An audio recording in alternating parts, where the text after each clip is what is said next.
அரசியல் விமர்சகர் ரவீந்திரன் துரைசாமி அவர்களும் இணைந்திருக்கிறார். திரு ரவீந்திரன், இதை இப்போ இந்த நாடாளுமன்ற தேர்தல் கூட்டணியின் போது தேமுதிகவோடு கூட்டணி அமைச்சும் பெரிய ரிசல்ட்டை அறுவடை பண்ணல, அது நம்பர்ஸா ரிஃப்ளெக்ட் ஆகல அப்படிங்கறதனுடைய ஒரு வெளிப்பாடா பார்க்கலாமா?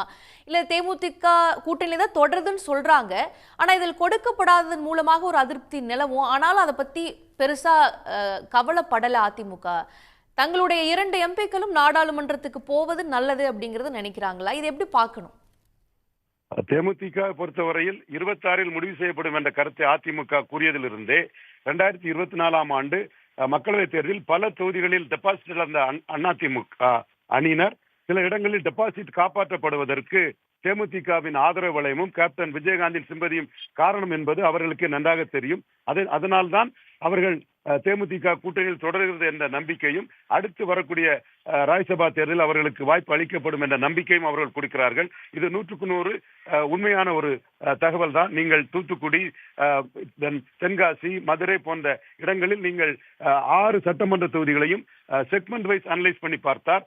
தேமுதிகவின் பேக்கிங் கம்யூனிட்டியான தெலுங்கு தாய்மொழி மக்கள் அதிகம் வாழக்கூடிய பகுதிகளில் அதிமுக மற்ற பகுதியை விட அதிக அளவு வாக்கு எடுத்திருக்கிறதை நாம் தெளிவாக அறிய முடியும். தூத்துக்குடி எடுத்துக்கொண்டால் கூட விளாத்திக்குளம், ஒட்டப்பிடாரம், கோயில்பட்டி போன்ற பகுதிகளில் அதிக வாக்குகளும், திருச்செந்தூர், ஸ்ரீவைகுண்டம், தூத்துக்குடி போன்ற பகுதிகளில் குறைவான வாக்குகளையும் அதிமுக எடுத்திருப்பதை நாம் தெள்ள தெளிவாக பார்க்கலாம். அதுபோல்தான் தென்காசி தொகுதியிலும், வட தமிழகத்தை எடுத்துக்கொண்டாலும் கூட உளுந்தூர்பேட்டை, திருக்கோயிலூர் போன்ற செக்மெண்ட்களில் அதிக வாக்கு எடுக்கிறதுக்கு காரணம் தேமுதிகவின் ஆதரவு வாக்குகள் தான். இதை தாண்டி கண்ணுக்கு தெரியாமலும் விஜயகாந்த் சிம்பதியில் அவர் ரசிகர்கள் வாக்கும் அதிமுக அணிக்கு கிடைத்திருக்கிறது. சுமார் 4% குறையாத வாக்குகள் தேமுதிக மூலமாக கிடைத்திருக்கிறது என்ற அடிப்படையிலும், இப்பொழுது அவர்கள் பெரிதாக நம்பி இருந்தது KP முனுசாமி, CV சண்முகம், எடப்பாடி பழனிசாமி எல்லாம் பெரிதாக நம்பி இருந்தது பாமக கூட்டணியை தான். பாமக கூட்டணியின் ராமதாசுக்கு பலத்திற்கு அச்சப்பட்டு தான் அவர்கள் விக்கிரவாண்டி களத்தில் கூட அதிமுக 36% வாக்கு இருந்தும்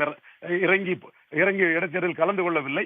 இப்பொழுது அவர்கள் பாமகவில் ஏற்பட்ட பிளவின் காரணமாக அவர்கள் 26ல் தேமுதிகவுக்கு சீட்டு கொடுக்க வேண்டிய நிர்பந்தம். நிச்சயமா ஒரு கணக்கின் அடிப்படையில தான் தேமுதிக இருக்குன்னு நினைக்கிறாங்கன்னு சொல்லிங்க. உங்களுடைய பார்வைகளுக்கு நன்றி. உடனுக்குடன் செய்திகளை தெரிந்து கொள்ள சன் நியூஸ் பெல் ஐகானை கிளிக் பண்ணுங்க.